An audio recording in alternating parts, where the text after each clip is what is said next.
Who's your daddy?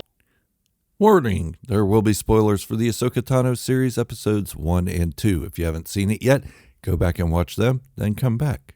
Or proceed with caution. Still here?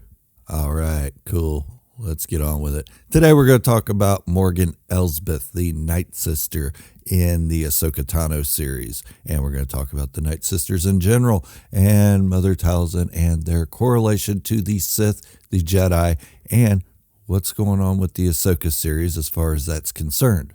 Now, if you're just getting into Star Wars or you're just into Star Wars for the live action stuff and haven't watched any of the animated stuff, then the Clone Wars and Star Wars Rebels are a little bit confusing to you because you don't know their stories. And the Night Sisters were introduced in the Clone Wars and I think possibly even before that in a novel or some such. But I will be giving a brief history of the Night Sisters and how they came to be in this storyline. But before I do, a quick word from our sponsor, me.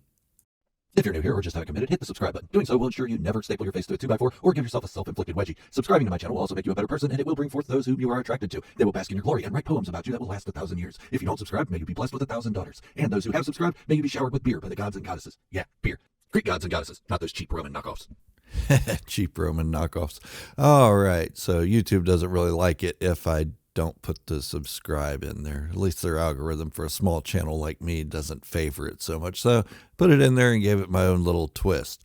All right, back to the story at hand. Night Sisters. All right, the Night Sisters, if you don't know, were the matriarchs of the planet Dathomir, where they ruled over the Night Brothers, which Darth Maul was one of. The leader of the Night Sisters, Mother Talzin, offered up Darth Maul to Darth Sidious to teach him as a Sith Lord. She herself wanted to be a Sith Lord, but didn't work out so well. Sidious liked Maul better. Get over it, lady.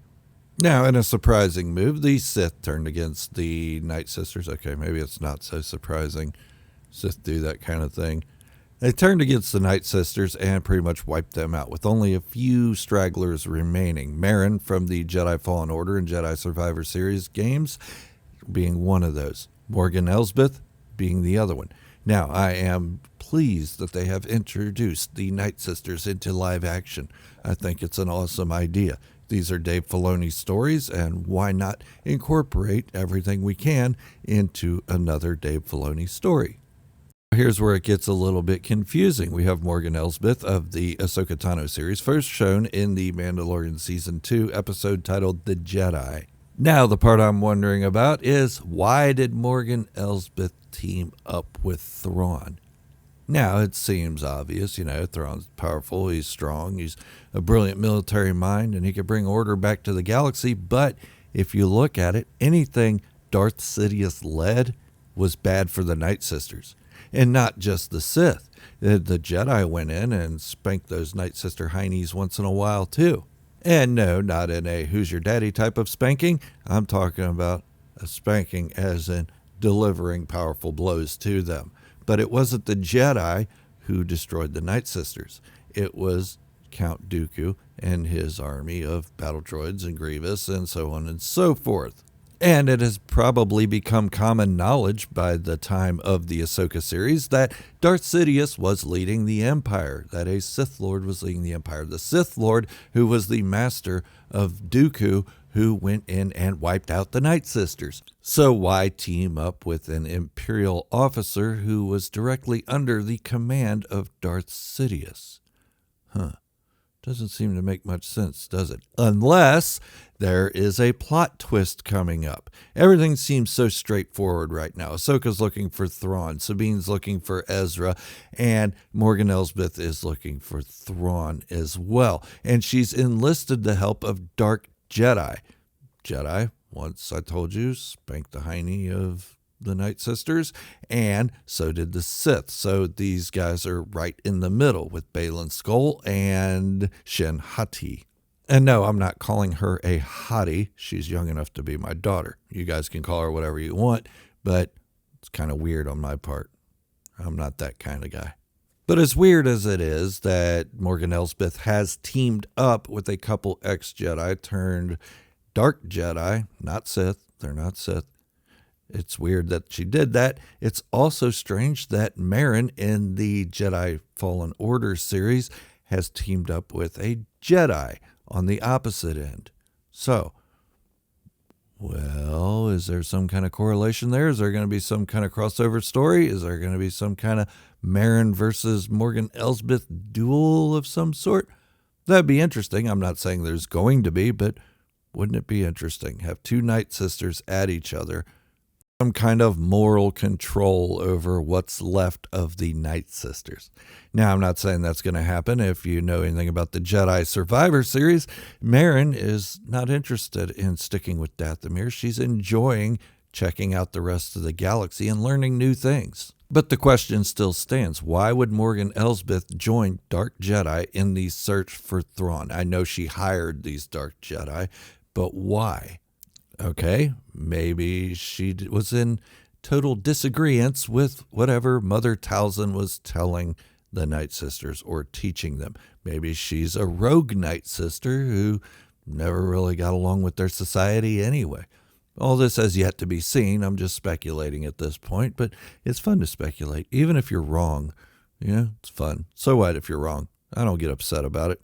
I don't think anybody should get upset if their ideas aren't right. But anyways, this idea of what's going on with Morgan Elsbeth has me drawn into the AHSOKA series. I'm really loving the show so far. It's only 2 episodes in. This story could tank after these 2 episodes, and even with a couple wooden performances, it's not a bad show at all. It's not number 1 to me, but it's still doing rather well. And I can't really give it a star rating yet because it's not over. The story hasn't finished. I need to let the story finish before I rate it or judge it or anything. Who am I to judge anything anyway? I'm just a viewer who likes to talk about Star Wars on YouTube. I'm not an authority. Nobody hired me to talk about it. Nobody hired me to give my review about it. I just do it free willy-nilly. Why? Because it's fun. It's fun. And I like to hear what you guys say in response. I like to see what your ideas and opinions are about all Star Wars shows, not just the AHSOKA series.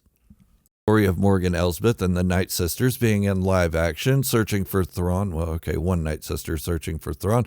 But anyways, we don't know if there's any more behind her or if there's, a couple stragglers left here or there or some Night Sister zombies even. Yeah, that's a thing. If you haven't watched Clone Wars, go do it. And Grand Admiral Thrawn's in it. Gonna be in it. Not in it yet. So far. And he is my favorite Imperial officer. I know there are not a lot to choose from, but when given the choice between Grand Moff Tarkin and Grand Admiral Thrawn, who am I going to pick? I don't know. Tarkin seems a little less interesting to me. Anyways, I got sidetracked a little bit. So, Morgan Elsbeth, what do you guys think? What do you think her end game is? Do you think just having the Empire back in control is something that Morgan Elsbeth wants, or do you think there's some kind of revenge factor? And do you think maybe we'll see Marin show up in the AHSOKA series or the Mandalorian movie? I'd like to know what you guys think. So drop a comment down below. Leave the video a like if you liked it. If you didn't like it, don't leave a like, I guess. But before I go, here's another quick word from our sponsor, me. If you've made it this far, you're the best there is. If you still haven't subscribed, do it now. Warning, subscribing may not bring forth those who you are attracted to, but your inner peace for doing the right thing will make you sparkle. Not like a Twilight vampire, but more like Zooey Deschanel wearing glitter. If you still haven't subscribed, the $1,000 will be born to you with haste, and they will all become bratty, self-loathing teenagers at the same time. Yeah, bratty, self-loathing teenagers who also loathe their parents. So good luck with that. This is Gerald, a Star Wars fanatic, signing off, wishing you all great health, happiness, and peace. Thank you all for watching and hanging out with me today. And remember, this is the way. And positivity in the Star Wars community can be the only way.